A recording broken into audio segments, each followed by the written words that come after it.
హల్లెలూయా, హల్లెలూయా. దేవునికి మహిమ కలుగునుగాక.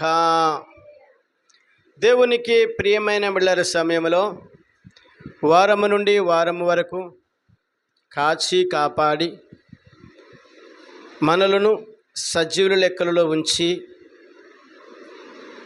తన సన్నిధికి తోడుకొని వచ్చిన ప్రభువైన యేసు క్రీస్తు వారి నామమునకు కృతజ్ఞతాస్తుతులను తెలియజేసుకుంటూ కూడి వచ్చిన మీ అందరికీ ప్రభునేసు క్రీస్తు వారి నామమును బట్టి శుభాభివందనములు తెలియజేస్తున్నాను. Praise the lord, praise the lord, praise the lord.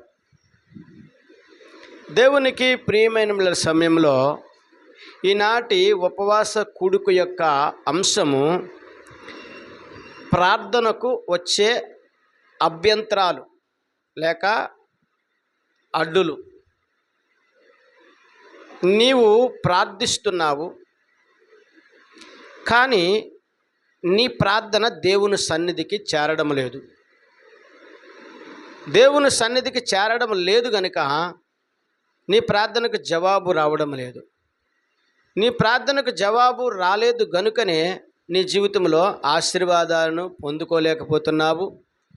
నీవు అనుకున్న పనులు ఏమీ జరగట్లా, అక్కడే ఆగిపోతున్నాయి. మరి ప్రార్థన చేసిన వ్యక్తులు, మేము ప్రార్థన చేస్తున్నాం కదా, మరి మా ప్రార్థన దేవుడు వినటం లేదా అని చాలామంది ఆలోచిస్తూ ఆశలు విడిచిపెట్టుకుంటూ అవిశ్వాసంలోనికి వెళ్ళిపోయేవారు అనేక మంది ఈరోజు ఉన్నారు. అయితే ఈ రాత్రి ప్రభువైన యేసుక్రీస్తు వారి పరిశుద్ధాత్మదేవునిగా నీతో మాట్లాడుతున్న గొప్ప విషయం ఏమిటంటే,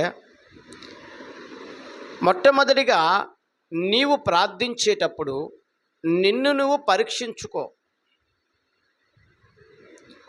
నీలో ఎటువంటి దేవునికి నచ్చని లక్షణాలు లేక గుణాలు ఉన్నప్పుడు నీ ప్రార్థన దేవుని సన్నిధికి చేరదు.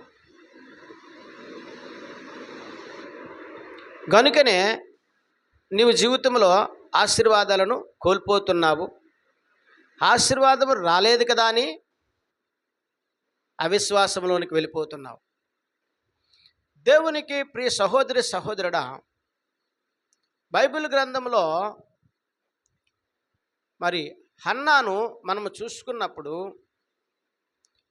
హన్నా చాలా వేధింపబడింది, బాధింపబడింది.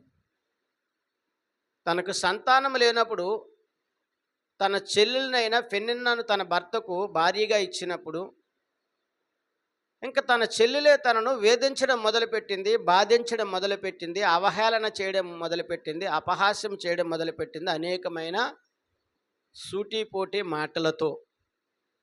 అటువంటప్పుడు మరి హన్న బాధపడలేదు, కానీ తన యొక్క చెల్లులైన పెనిన్నా పైన అసూయ ద్వేషములు పెట్టుకోలేదు, కానీ దేవుని సన్నిధికి వెళ్ళి ప్రార్థించింది సంపూర్ణమైన మనస్సుతో, పరిశుద్ధమైన మనస్సుతో.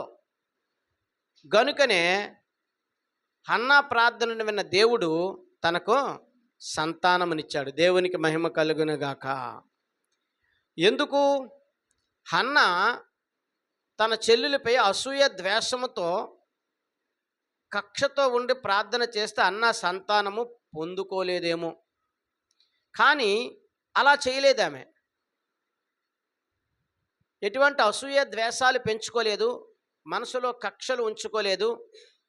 దేవుని సన్నిధికి వెళ్ళి, ప్రభువా నా స్థితి ఇది, నా పరిస్థితి ఇది, నా స్థితిని మార్చు, నా పరిస్థితిని మార్చు అని స్తుతించింది దేవుణ్ణి. దేవునికి మహిమ కలుగునుగాక. ఈ రాత్రి పరిశుద్ధాత్మదేవుడు నీతో మాట్లాడుతున్నాడు. నీవున్న స్థితిని బట్టి నీ పరిస్థితి మారాలంటే దేవుని స్తుతించాలి. స్తుతిస్తే నీ స్థితిని మారుస్తాడు యేసయ్య. దేవునికి మహిమ కలుగునుగాక. స్తుతించడం అంటే పెదవులతో దేవుని యొక్క మాటలను వల్లించడం కాదు, చదవడం కాదు, కానీ అంతరంగంలో పరిశుద్ధత ఉండాలి స్తుతించేటప్పుడు. నీ అంతరంగంలో ఎప్పుడైతే పరిశుద్ధత ఉంటుందో అప్పుడు నీ స్థుతి దేవుని యొద్దకు వెళుతుంది. అప్పుడు నీ స్థితి మారిపోతుంది. దేవునికి మహిమ కలుగునుగాక. హల్లెలూయా. అలా హన్నా స్తుతించింది గనుకనే తన స్థితి ఎటువంటిది? అవమానపరచబడే స్థితి, ఎంతో బాధాకరమైన దుఃఖకరమైన స్థితి. అయినను పరిశుద్ధమైన మనసుతో స్తుతించింది కనుకనే దేవుడు అన్న స్థితిని మార్చాడు, సంతానాన్ని కలుగజేశాడు, గౌరవప్రదమైన జీవితాన్ని హన్నాకిచ్చాడు. దేవునికి మహిమ కలుగునుగాక. మరి రాత్రి నీ స్థుతి ఎలా ఉంది? నీ స్థుతి నీ స్థితిని మార్చే విధముగా ఉందా?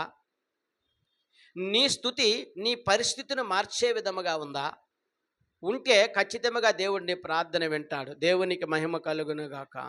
దేవునికి ప్రియమైనవారా, పరిశుద్ధ గ్రంథంలో యెహోషువ ప్రార్థించాడు, సూర్య చంద్రులు దేవుడు ఆపేశాడు. ఆ దినం యెహోషువ ప్రార్థనను విన్న దేవుడు ఈరోజు నీ ప్రార్థన ఎందుకు వినడం లేదు? అవును, ఒక గొప్ప యుద్ధం జరుగుతుంది. ఆ యుద్ధం జరిగేటప్పుడు ఒకే రోజులో శత్రువులు జయించాలి, పొద్దు వాళ్ళకు ముందే. అప్పుడు యెహోషువ ప్రార్థించాడు, నాయన సూర్య చంద్రులను ఆపన్నాడు. అంటే సూర్యుడు వెళ్ళిపోకూడదు, చంద్రుడు రాకూడదు. వెంటనే సూర్య చంద్రుల దేవుడు ఆపేశాడు. దేవునికి మహిమ కలుగునుగాక. మరి ఆ జనము యెహోషువ ప్రార్థనను విన్న దేవుడు ఈరోజు నీ ప్రార్థన ఎందుకు వినట్లేదు? ఈరోజు నీ ఉపవాసము దేవుని సన్నిధి ఎందుకు చేరడం లేదు?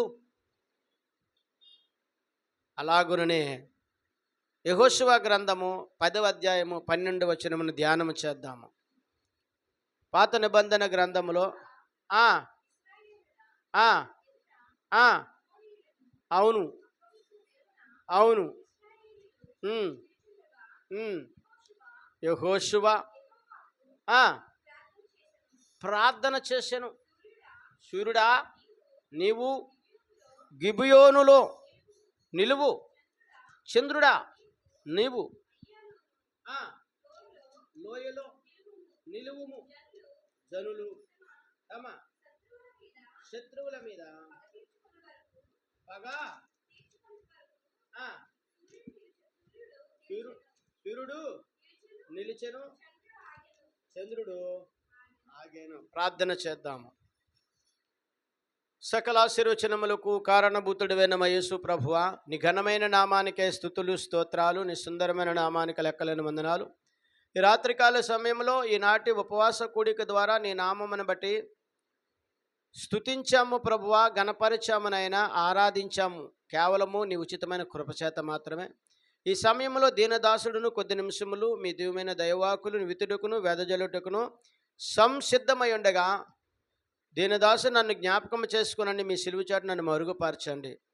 కూడి వచ్చి నీ ప్రియులందరినీ జ్ఞాపకం చేసుకోండి. వినగలిగే చెవులను, గ్రహించగలిగే హృదయాలను దయచేసి ఆది నుండి అంతం వరకును మీరే నడిపించండి. యేసుక్రీస్తు పరిశుద్ధమైన నామములో అడిగి వేడుకొనుచున్నాను పరమ తండ్రి, ఆమెన్. దేవునికి ప్రియమైన మరి ఒకసారి నేను వాక్యమును చదువుతూ ఉన్నాను. యెహోషువ గ్రంథము 10వ అధ్యాయము 12వ వచనము. యెహోవా ఇశ్రాయేలీయుల ఎదుట అమోరీయులను అప్పగించిన దినమున ఇశ్రాయేలీయులు వినుచుండగా యెహోషువ యెహోవాకు ప్రార్థన చేసెను. సూర్యుడా నీవు గిబియోనులో నిలువుము, చంద్రుడా నీవు అయ్యాలోను లోయలో నిలువుము. జనులు తమ శత్రువుల మీద పగ తీర్చుకొని వరకు సూర్యుడు నిలిచెను, చంద్రుడు ఆగెను అను మాట యూషారు గ్రంథములో వ్రాయబడి ఉన్నది కదా. సూర్యుడు ఆకాశ మధ్యమున నిలిచి ఇంచుమించు ఒకనాడెల్లా అస్తమింప త్వరపడలేదు. యెహోవా ఒక నరుని మనవి వినిన ఆ దినము వంటి దినము దానికి ముందే గాని దానికి తరువాతే గాని ఉండలేదు. నాడు యెహోవా ఇశ్రాయేలు పక్షముగా యుద్ధము చేసెను. అప్పుడు యెహోషువయు అతనితో కూడిన ఇశ్రాయేలందరూ గిల్గాలులో ఉన్న పాలెములోనికి దిగివచ్చిరి. దేవునికి మహిమ కలుగునుగాక. ఇది ఎంత గొప్ప అద్భుతము! సూర్యుడు ఆగిపోవడం ఏంటి, చంద్రుడు నిలిచిపోవడం ఏంటి? యెహోషువ ఏం ప్రార్థన చేశాడు? మేము విజయం అందుకున్నంత వరకు సూర్యుడు అస్తమించకూడదు, చంద్రుడు రాకూడదు. యెహోషువ ప్రార్థన విన్న దేవుడు సూర్యుడిని ఎక్కడ పడేట నడిబొడ్డున, అంటే మిట్ట మధ్యాహ్నం 12 గంటల టైంలో సూర్యుని దేవుడు ఆపేశాడు ఆకాశం మీద. దేవునికి ప్రియమైన మరి ఈరోజు నేను ప్రకటిస్తున్నాను, యేసయ్య అసాధ్యములను సుసాధ్యములు చేసే దేవుడు.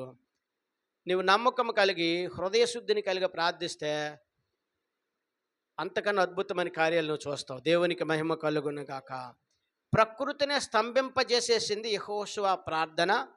ఈ దినము నీవు దేవునికి, నీవు పరిశుద్ధమైన హృదయంతో ప్రార్థిస్తే నీ స్థితిని కూడా దేవుడు మార్చేస్తాడు. దేవునికి మహిమ కలుగును గాక. అక్కడ రాయబడిన చూడు, దేవునికి ప్రియమైన మేరా, సూర్యుడు ఆకాశ మధ్యలో నిలిచి 13వ వచనం చదువుతున్నాను. ఇంచుమించు ఒకనాడెల్లా అస్తమింప త్వరపడలేదు. యెహోవా ఒక నరుని మనం వినిన ఆ దినము వంటి దినము దానికే ముందే కానీ దానికి తరువాతే కానీ ఉండలేదు. దేవునికి మహిమ కలుగును. అంటే ఇక్కడ అర్థం ఏంటి? శ్రద్ధగా వినాలి వాక్యము. ఇక్కడ అర్థం ఏంటి?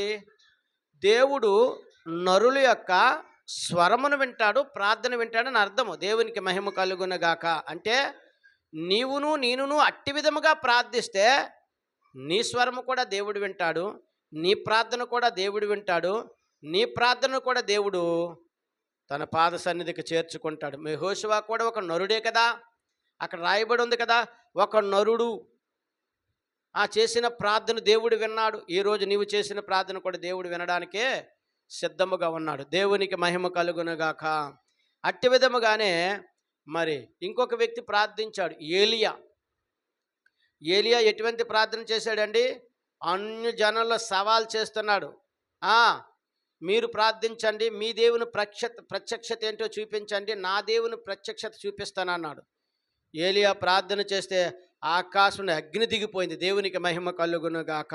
1వ రాజుల గ్రంథము 18వ అధ్యాయము 38వ వచనం చదవండి. 1వ రాజుల గ్రంథము 18వ అధ్యాయము 38వ వచనము. అతడు ఎలాగున ప్రార్థన చేయుచుండగా యెహోవా అగ్ని దిగి దహనబలి పశువుల కట్టెలను రాళ్లను దహించి, హల్లెలూయా. దేవునికి ప్రియమైన ఎంత అద్భుతం. ఏలియా ప్రార్థన చేస్తే ఏమైందట? ఆకాశం అగ్ని దిగింది. మరి ఏలియా కూడా మన వంటి నరుడే కదా. ఒక నరుని ప్రార్థన దేవుడు వింటున్నాడు అంటే మరి నీ ప్రార్థన దేవుడు వింటానని, విని దానికి తగ్గ జవాబును కూడా ఇస్తానని దేవుడు ఈరోజు నీతో మాట్లాడుతున్నాడు. మంచిది. అలాగనే మరి పేతురు ప్రార్థన విని మరి దోర్కా అనబడిన తబిత, లేక తబిత అనబడిన దోర్కట బ్రతికిందటండి. మరి పేతురు కూడా మనవంటి నరుడే కదా. చూద్దాం చూడండి, అపొస్తలుల కార్యములు 9వ అధ్యాయము 39-41 వచనములు చదవండి. అపొస్తలుల కార్యములు 9వ అధ్యాయము 39 వచనం నుండి 41 వచనం వరకు. పేతురు లేచి వారితో కూడా వెళ్ళి వారు మేడ గదిలోనికి అతను తీసుకొని వచ్చిరి. విధవరాండ్రును వచ్చి ఏడ్చుచు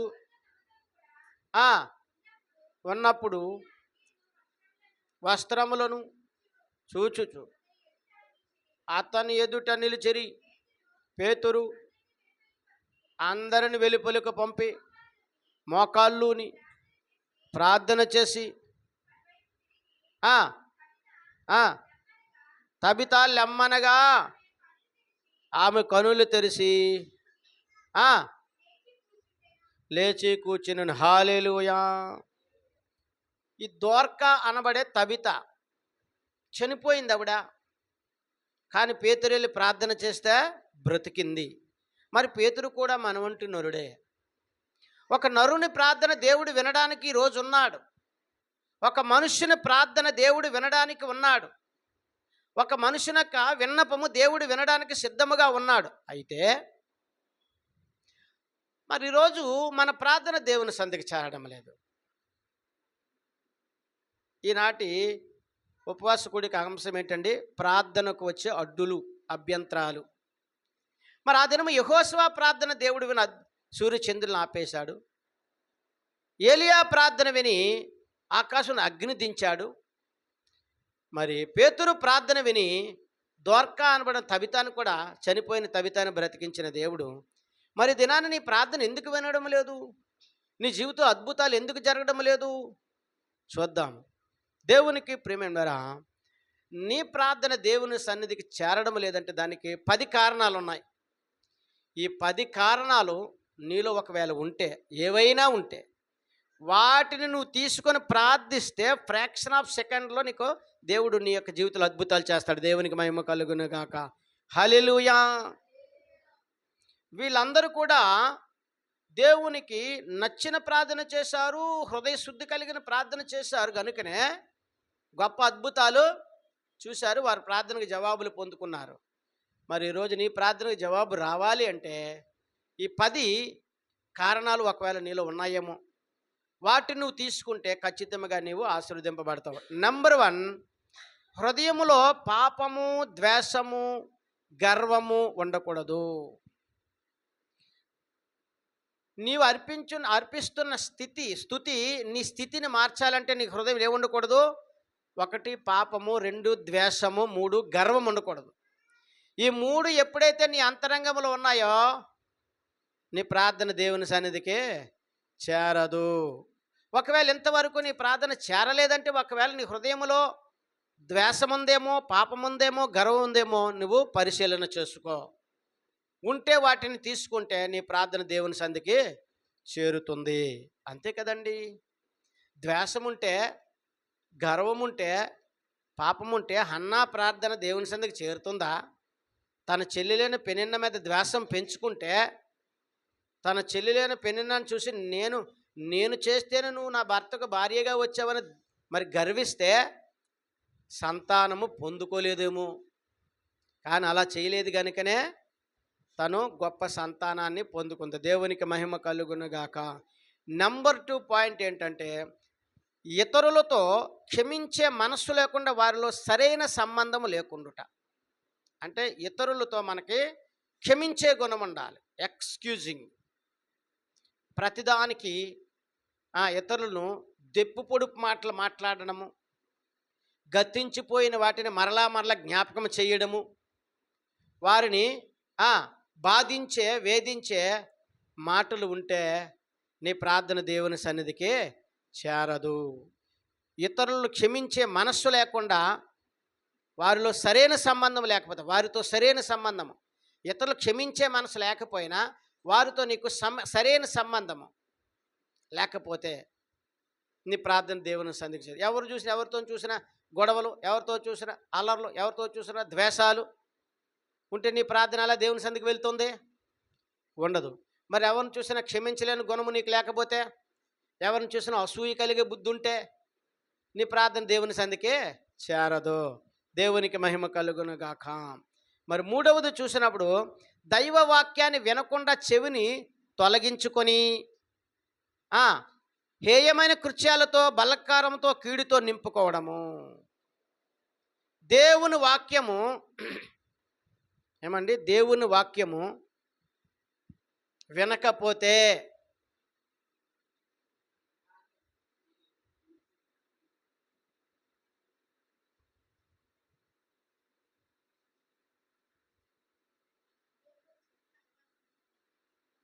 ఇక్కడ లైవ్ అవుతుంది.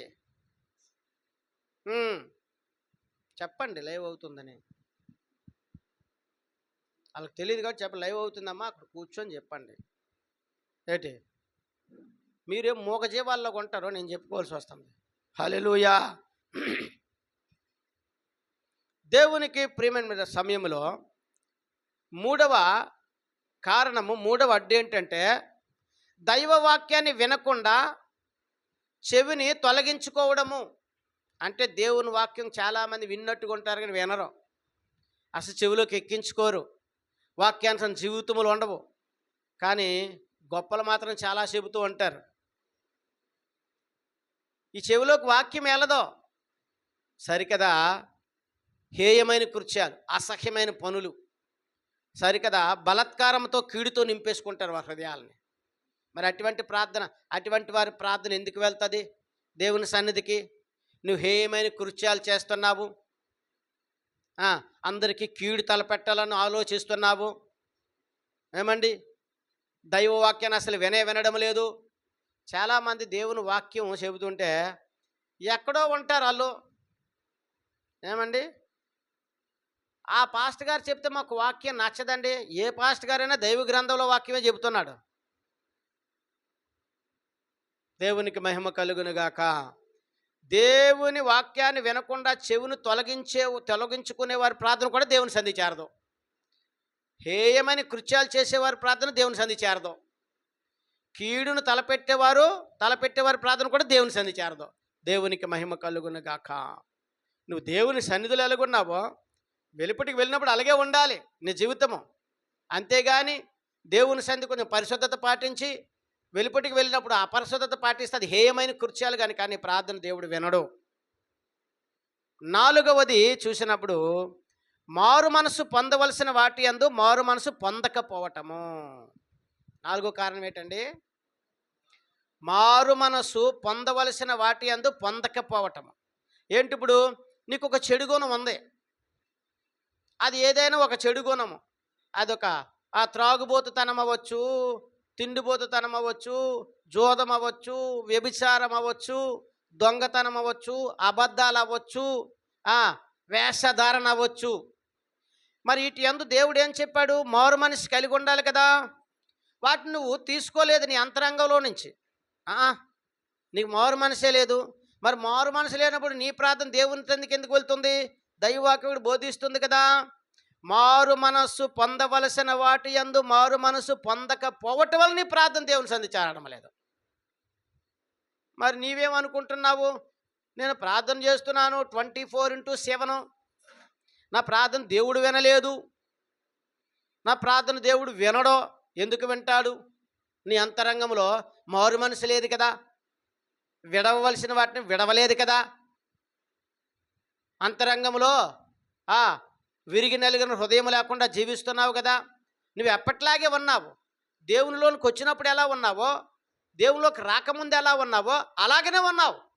నీలో మార్పు లేదు. మరి మార్పు లేకపోతే నీ ప్రార్థన దేవుడు వింటాడా? వినడు. ఎందుకు వింటాడు? నీ ప్రార్థన వినేది మనిషి కాదు, మహిమాన్వితుడు. ఆయన ఎవరో? పరిశుద్ధుడు. దేవునికి మహిమ కలుగునుగాక. నీ ప్రార్థన వింటున్నది పరిశుద్ధుడు. అందుకే యేసయ్య ఏమన్నాడు? నేను పరిశుద్ధుడిని కనుక మీరును పరిశుద్ధులై ఉండండి అన్నాడు. హల్లెలూయా. మరి నీలో పరిశుద్ధత లేకుండా, నీలో మారు మనసు లేకుండా, నీలో పాపక్షమాపణ లేకుండా ప్రార్థన చేస్తే నీ ప్రార్థన దేవుడు వింటాడా? వినడు. కనుకనే నీ ప్రార్థనకు జవాబు రావడం లేదు. దేవునికి మహిమ కలుగునుగాక. మరి 5వది చూసినప్పుడు భక్తిహీనత. ఏమండి?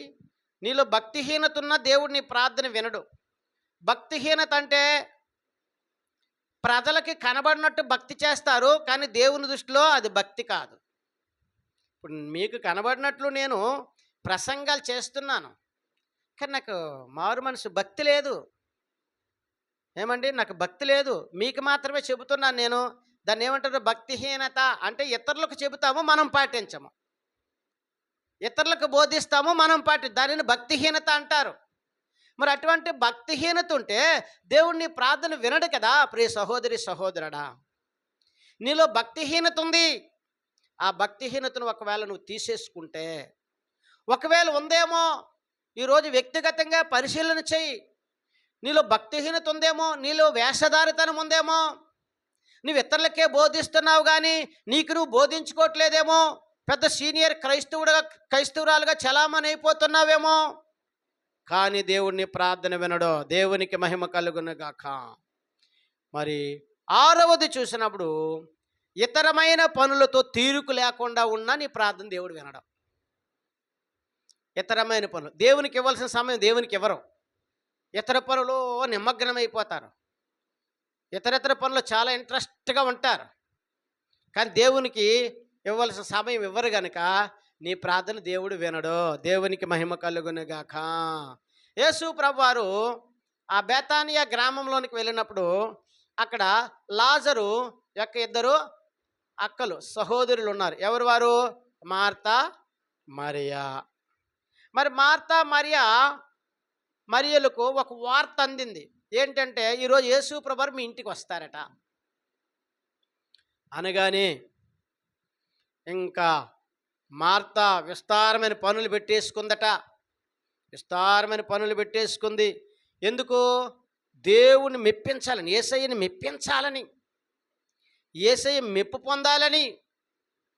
ఈ రోజుల్లో అటువంటి వారు ఉన్నారు కదా, మనుషులకు మెప్పు పొందాలని అనేకమైన తినుబండారాలు వండేస్తున్నారు, రుచికరమైన వంటలు వండేస్తారు, మరి నెయ్యిలేస్తారు, ఇంకా అనేకమైన సుగంధ ద్రవ్యాలు రుచికరమైన వంటలు చేసి మనుషులు మెప్పు కావాలని కోరుకుంటున్నారు ఈరోజు.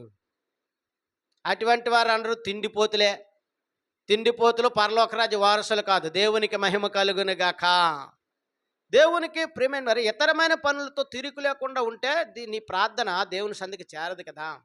ఇప్పుడు యేసు ప్రభుని మెప్పు పొందడానికి ఇక్కడ మార్తా విస్తారమైన పనులు ఏంటట, అనేకమైన వెరైటీస్ వంటలు చేస్తుంది యేసు ప్రభు వారి కోసం. ఏమండి, యేసు ప్రభు వారు నీ పిండి వంటలు కోరుకుంటున్నారా? నీ వంటలు కోరుకుంటున్నారా? చాలామంది ఈరోజు క్రైస్తవులు అలాగనే ఉన్నారు కదా. ఏమంటే మనుషులు మెప్పులు పొందడానికి అంటే ముందు దేవుడు మమ్మల్ని ఆశీర్వదించేసి ఈ మనిషికి తిండి పెడితే దేవుడు మమ్మల్ని ఆశీర్వదిస్తాడు అనుకుంటున్నారు. అది జరగని పని. నా యేసయ్య ఎటువంటి వాటికి లొంగడు. హల్లెలూయా. ఈరోజు దేవుని మెప్పు పొందాలంటే ఇక్కడ మరి ఏం చేసిందో ఆ పని మనము చేస్తే మనము దేవుని మెప్పు పొందుకుంటాం. నీ ప్రార్థన దేవుని సంధికి వెళ్తుంది. దేవునికి మహిమ కలుగునగాక. మార్తేమో విస్తారమైన పనులు పెట్టేసుకుని వంటగదులు నుండి యేసుప్రభు వచ్చినా సరే లెక్క చేయలేదు మార్తా. యేసుప్రభు వచ్చినా లెక్క చేయలేదు. కానీ యేసుప్రభు వెంటనే ఆ ఇంటిలోకి అడుగు పెట్టినంటే మరి ఏం చేసిందట, పాదాల మీద పడిందటండి. యేసుప్రభు పాదాల మీద పడి మొక్కుతుందటండి, ప్రార్థన చేస్తుందటండి. వెంటనే మార్తకు కోపం వచ్చిందండి. యేసు ప్రభు దగ్గరికి వచ్చి అంటది, ప్రభువా బోధకుడా నీకు చింత లేదా? నేనేమో అక్కడేమో అనేక పనులు చేస్తున్నాను, నా చెల్లేమో మీ పాదాల దగ్గర ఉంది, ఇది ఏమన్నా న్యాయమా అంటుంది. అప్పుడు యేసు ప్రభు ఏమన్నా, మార్తా మార్తా అన్నాడు. ఒక మనిషిని ఒక్కసారి పిలిస్తే శాంతియుతమైన పిలుపు, 2 సార్లు పిలిస్తే కోపోద్రేకమైన పిలుపు. అంటే యేసు ప్రభు వారు అక్కడ మార్తను కొద్ది కోపంగానే పిలిచి మార్తా మార్తా అనగానే సత్యం ప్రభు అన్నది, నీ చెల్లి చేస్తుంది సరైన పని, నువ్వే సరైన పని చేయలేదన్న. దేవునికి మహిమ కలుగునుగాక. నీవు నా మెప్పు పొందుకోవడానికి అనేకమైన విస్తారమైన పనులు పెట్టుకొని చేస్తున్నావు, అవన్నీ నేను అడగలేదు. ఈరోజు నరునికి కావలసింది ఒకటే, దేవుని పాదాలు పట్టుకుని వేడుకోవడమే. దేవునికి మహిమ కలుగునుగాక. నువ్వు దేవునికి గిఫ్ట్లు ఇవ్వడము, బహుమతులు ఇవ్వడం ఆయన యాక్సెప్ట్ చేయడు. అవి మనుషులు తీసుకుంటారు. మనుషుల వల్ల నీకు ఒరిగేది లేదు, తరిగేది లేదు. మనుషుల వల్ల నీకే కలిసి రాదు, వస్తే దేవుని వల్లనే కలిసి వస్తుంది. ఆ దేవుడు ఆ మనుషుల అంతరంగంలోనికి దూరి వారితో మాట్లాడితేనే మనుషులు నీకు సహాయం చేస్తారు, అలా చేయరు. అది దేవుని వల్ల అందిన సహాయమో, మనుషుల వలన కాదు. దేవునికి మహిమ కలుగునుగాక. ఒకవేళ ఇది నా వల్లనే అనుకున్నారనుకో, అటువంటి వారు శపితమైపోతారు. నిజమండి. మనుషులు ఏమైనా చేయగలరా? దేవుడు చెప్తేనే చేస్తారు ఆ మనుషులు. దేవునికి మహిమ కలుగునుగాక. అలా ఇతరమైన పనులు పెట్టుకునే వారి ప్రార్థన కూడా దేవుడు వినడం. దేవుడికి ఇవ్వాల్సిన సమయం దేవునికి ఇచ్చేవలసిందే. ఇస్తే నీ ప్రార్థన దేవుడు వింటాడు. మంచిది. మరలా 7వ మాట చూసినప్పుడు భార్య భర్తల మధ్య సరైన సంబంధం లేకపోతే దేవుడు ప్రార్థన వినడండి. వినడు. భార్యకు భర్తకు మంచి సంబంధం ఉండాలి, మంచి కమిట్మెంట్ ఉండాలి, మంచి బాండింగ్ ఉండాలి. భార్య మాట భర్త గౌరవించాలి, భర్త మాట భార్య గౌరవించాలి. ఇద్దరు కలిసి ఏకీభిస్తే నా ప్రార్థన దేవుని సన్నిధికి చేరుతుంది. దేవునికి మహిమ కలుగునుగాక. నీ ప్రార్థన నువ్వు చేసుకో, నా ప్రార్థన నేను చేసుకుంటే ఆ ప్రార్థన వినడు దేవుడు. ఎందుకు? వాళ్ళిద్దరిలోనూ ఐక్యత లేదు కదా. భార్య అంటే భర్తకు గౌరవం లేదు, భర్త అంటే భార్యకే గౌరవం లేనప్పుడు వారి ప్రార్థన ఎలా దేవుని సన్నిధి చేరుతుంది? చేరదు. వారు ఇరువురు కలిసి ఏక మనస్సుతో, ఐక్యతతో, సమాధానంతో ప్రార్థన చేస్తేనే ఆ ప్రార్థన దేవుని సంధికి చేరుతుంది. దేవునికి మహిమ కలుగును గాక. 1 పేతురుకు రాసిన పత్రిక 3వ అధ్యాయం 7వ వచనం చదవండి. 1 పేతురుకు రాసిన పత్రిక 3వ అధ్యాయము 7వ వచనము. అటువలనే పురుషులారా, జీవమును కృప వరములో మీ భార్యలు మీతో పాలివారై ఉన్నారని ఎరిగి ఎక్కువ బలహీనమైన ఘటమని భార్యను సన్మానించి అభ్యంతరములు కలగకుండునట్లు జ్ఞానము చొప్పున వారితో కాపురము చేయడు. దేవునికి మహిమ కలుగునుగాక. ఈరోజు నీ ప్రార్థన దేవుని సంధికి చేరలేదంటే దానికి గల కారణము భార్యాభర్తల మధ్య మంచి సంబంధం లేదు, ఒకరినొకరు గౌరవించుకోవట్లేదు కనుక ఆ ప్రార్థన దేవుని సంధికి చేరదు, ఆ గృహము ఆశీర్వదింపబడదు. దేవునికి మహిమ కలుగునుగాక. అలాగని 8వ కారణం ఏంటంటే అవిధేయత ప్రార్థన జీవితాన్ని విరిగిపోయేటట్టు చేస్తుంది. నీవు అవిధేయతతో ప్రార్థన చేస్తే, విధేయత లేకుండా చాలామంది చాలా కేర్లెస్గా ప్రార్థన చేస్తారు. వెళ్ళేటప్పుడు ప్రార్థన చేయాలి, ఏమండి వెలుపటికి వెళ్ళేటప్పుడు ప్రార్థన చేయాలి, మా పాస్టర్ గారు చెప్పారు అందుకు చెయ్యాలి, నీ మనసులోంచి రావట్లే అది. ఏమండి అవిధేయత అంటే రెస్పెక్ట్ లేని ప్రార్థన.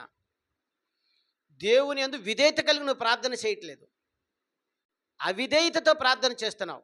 ఎవరో చేస్తున్నారో నువ్వు చేస్తున్నావు, ఎవరో చేయమన్నారో నువ్వు చేస్తున్నావు, కానీ నీలోని విధేయత రాట్లా. అంటే దేవుడు అంటే నీకు రెస్పెక్ట్ లేదు, గౌరవం లేదు. మరి దేవుడు అంటే గౌరవం లేని ప్రార్థనకు జవాబు ఎందుకు వస్తుంది? దేవుడు అంటే గౌరవం లేని ప్రార్థన దేవుడు ఎందుకు చేర్చుకుంటాడు? దేవునికి మహిమ కలుగునుగాక. ఈరోజు చాలా గృహాలు అటువంటి సన్నివేశాలు మనం చూస్తున్నాం.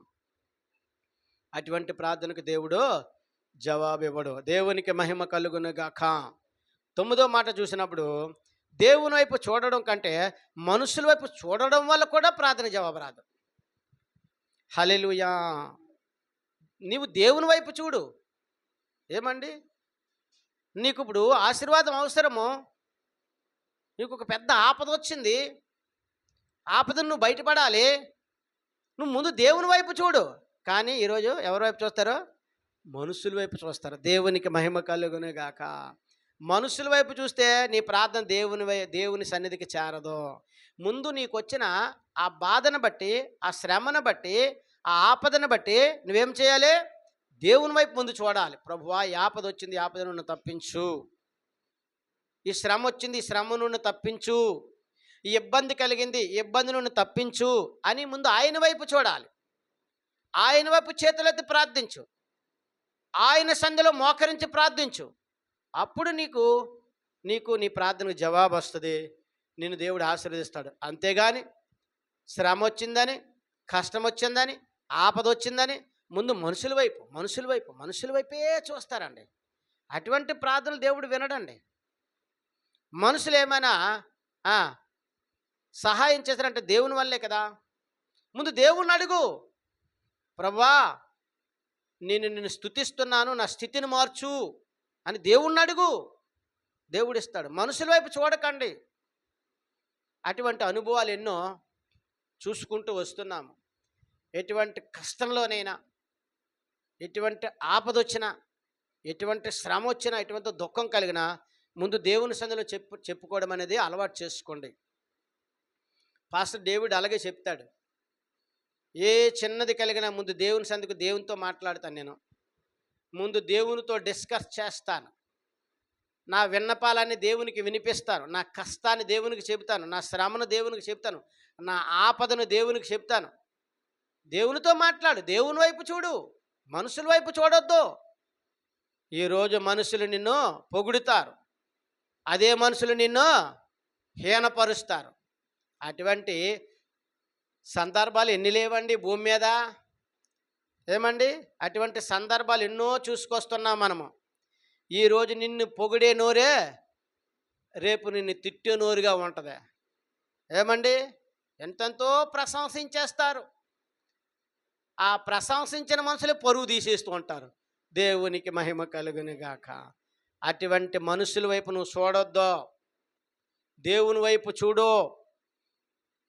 అప్పుడే నీ ప్రార్థన దేవుని సంధికి చేరుతుంది. దేవునికి మహిమ కలుగును గాక.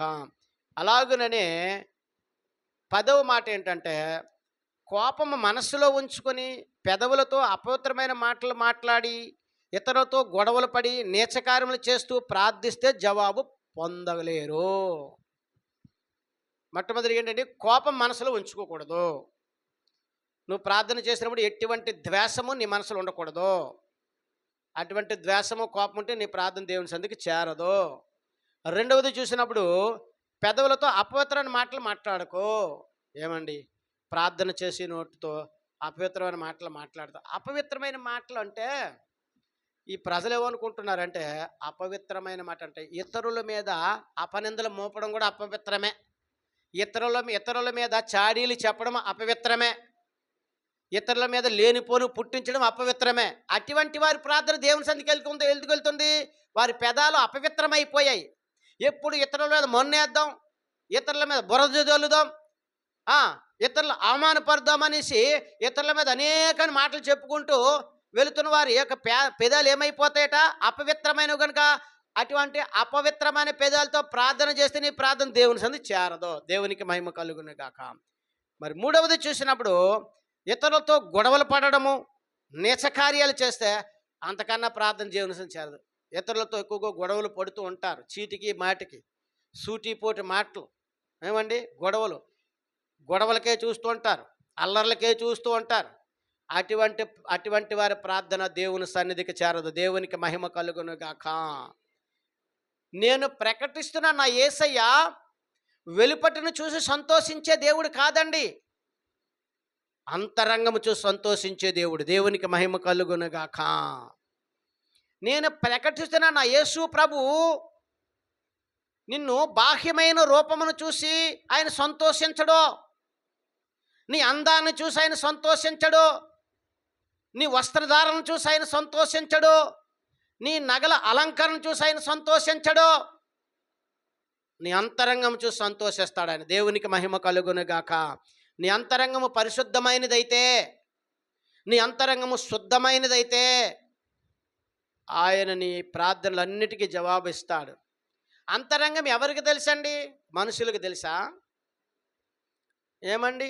నా అంతరంగం ఏంటో మీకు తెలుసా? మీ అంతరంగం ఏంటో నాకు తెలుసా?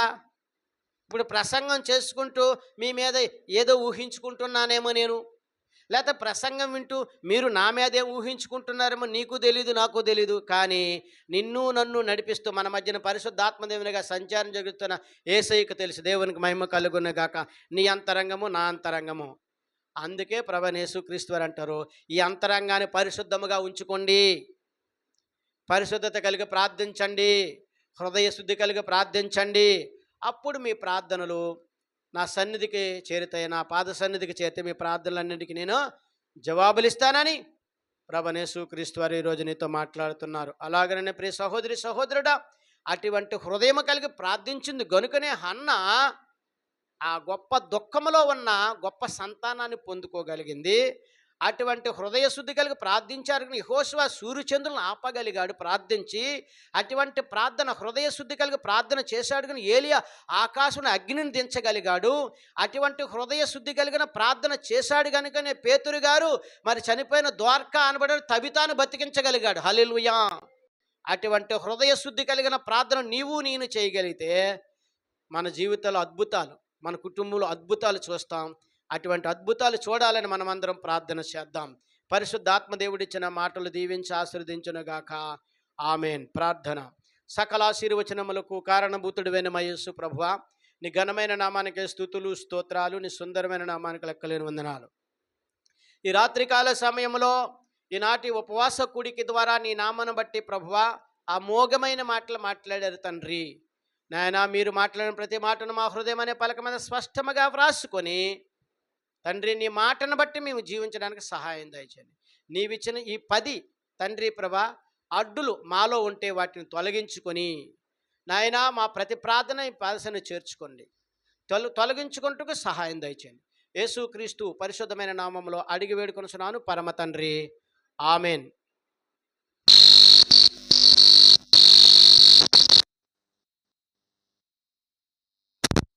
అనంతరము తైలాభిషేకంలోకి మనము ప్రవేశిద్దాం.